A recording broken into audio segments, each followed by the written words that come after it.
What is up, guys? Ben Allen back again with another video, and today's topic is pretty much just covering some of the things I think that you should take to basic training, right?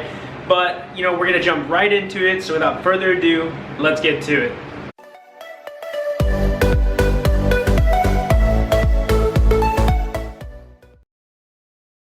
Alright guys, so like I just said, right, things that you should probably take with you to basic training. I remember when I was coming in, my recruiter told me, hey, pack light, like you're not going to need a lot of stuff. My mom, being thoughtful like she is, she was like, hey, you should probably take these stamps. So she bought me a bunch of stamps, and that's probably like one of the #1 things I recommend taking, right? Because you don't want to like waste a bunch of money on them at the PX and stuff like that. You just want to have them readily accessible. That way when, if you're the type to send letters to your family, hey, you have them there. They're ready to be used. They're ready to stick on an envelope and just mail out, right?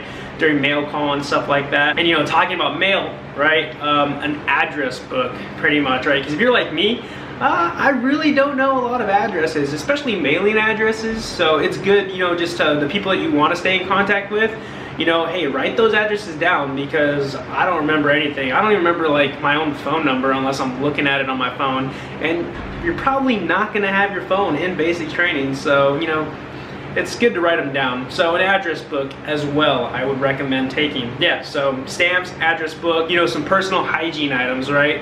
Just like a little hygiene bag, toothpaste, toothbrush, males are allowed to have shaving cream as well, right? That way you just come better prepared and you don't have to spend a lot of money at the PX and stuff like that.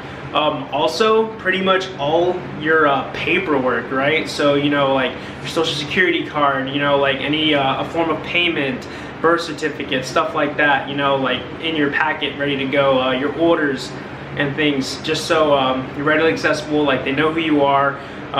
Should anything go down like that, you have all the proper paperwork just readily available at your disposal to use should you need it, right? I would also suggest taking some combination locks, right? Because you're going to get these wall lockers pretty much where you put all your stuff in there, all your equipment, everything, and you don't want it to get stolen, so you want to lock that up, make sure it's secure and nobody can get into your stuff, right?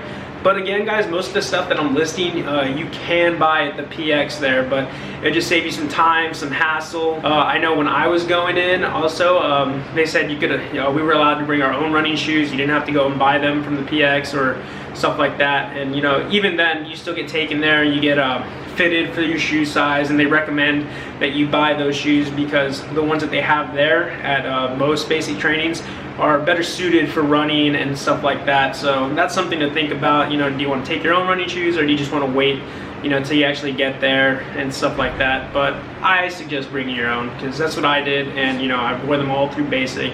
Served me well.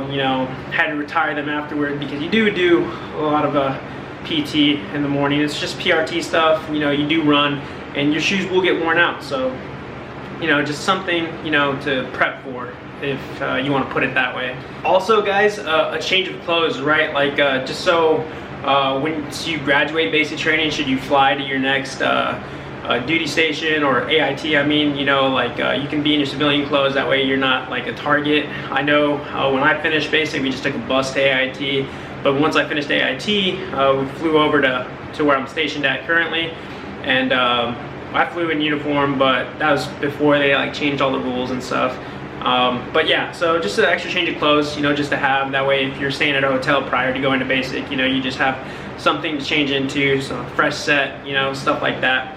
Another thing, right, like just going back to like the proper document, right, a picture ID, so your driver's license is very important, and also pretty much a direct deposit bank account stuff, like information pretty much, because when you do go through reception, you're going to be setting up your military direct deposit payments and stuff like that. Pretty much like, where is your cash going to be deposited to? And that's pretty important to know, because I really don't know mine off the top of my head. I had to have it written down somewhere, and then when I actually went to finance, they got everything taken care of for me and squared it away. But yeah, if you're like me, you're forgetful sometimes with a lot of numbers and stuff like that. Something good to have. That's pretty much what I would recommend taking. Just pack light pretty much, like a little duffel bag, full of change of clothes, shoes, some personal hygiene items, some locks, and you know, all your documents. But you want to keep those in a folder on your person at all time. You don't want to leave those in your bag, because if your bag gets stolen or something like that in transit to basic training, you don't want to lose that material, because it's sensitive information, right? And it's good to keep on you. That way, you know, it doesn't get stolen, should your stuff get stolen. Don't count on that, you know, just keep a proper accountability of your stuff and you should be good. But yeah guys, that pretty much covers this video. I just wanted to make it, you know, just to better inform you guys that are about to ship out to basic training. That way you guys have, you know, a general idea of what to take. Again, my recommendation is pack light, right? You don't need a lot of stuff. They're gonna just take your bag and they're gonna put it in a room until you graduate, and then they'll give it back to you, and then you go to AIT with whatever you brought.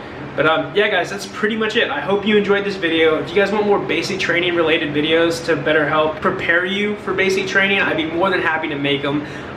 Leave it down in the comment section below what you're most excited for basic training.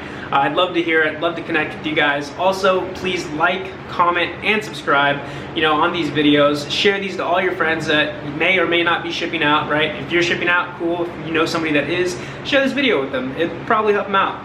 But yeah guys, I appreciate it. You guys want to get in contact with me, you can hit me up on my Instagram. It's down below in the description box. But yeah guys, I'll see you on the next one. Later.